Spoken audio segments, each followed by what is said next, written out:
The salty wind whipped through Morwenna's hair as she stood at the edge of the harbor, watching the sea.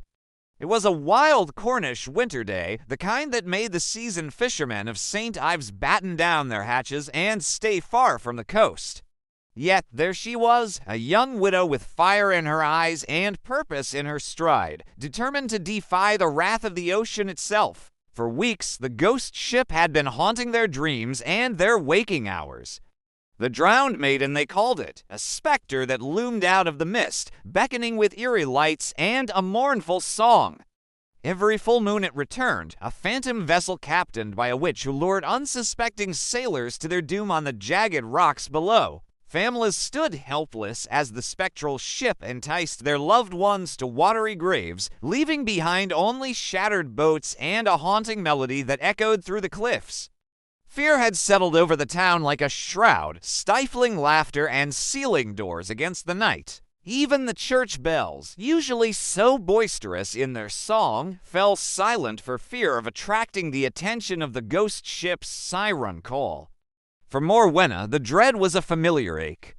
2 years prior, she'd lost her husband, Jago, to the sea's fury. He'd sailed out with the dawn and failed to return with the sunset, leaving her alone on the shore with a basket of unsold fish and a heart heavy with grief. Now the town was in peril, and a part of her, perhaps the part Jago loved most, yearned to help, but Morwenna Polkinghorn was no heroine. In the wake of her husband's death, she'd retreated into the safety of routine, mending nets by day and tending her tiny garden by night. Her world had shrunk to the size of her cottage, her only companions the seabirds crying overhead and the ghosts of memories past. She'd let the townsfolk call her a coward, their whispers stinging more than the salt spray on her skin. All she wanted was a quiet life, a single ray of sun to warm her weathered face, and the gentle lapping of the waves against the shore, not their angry roar. Yet, when the ghost ship claimed her young cousin, Tom, after he'd chased its lights with a foolish heart, something inside her snapped. The townsfolk gathered in the square, their faces drawn and haggard, their voices trembling as they spoke of the maiden's curse.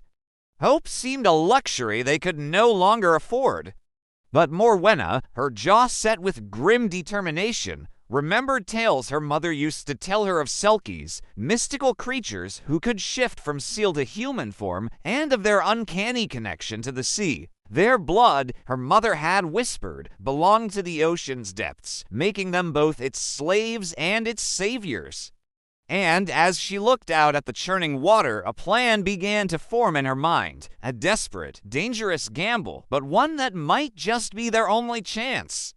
The air grew thick with anticipation as Morwenna stepped forward, her gaze unwavering. "I'll break the witch's curse," she declared, her voice ringing with newfound strength. The townsfolk gasped, their eyes wide with disbelief. Was this the same Morwenna? The one who'd been broken by grief and cloistered herself away? Could she really be their salvation? As if summoned by her words, the ghost ship materialized on the horizon, its spectral sails billowing in the wind. Fear threatened to overwhelm Morwenna, but she pushed it down, focusing on the task ahead. This was not just about saving her town or even her late husband's memory. It was about reclaiming a piece of herself, about proving to herself that she was more than her fear. With a deep breath, she turned toward the sea, ready to face the darkness that had haunted them all for so long.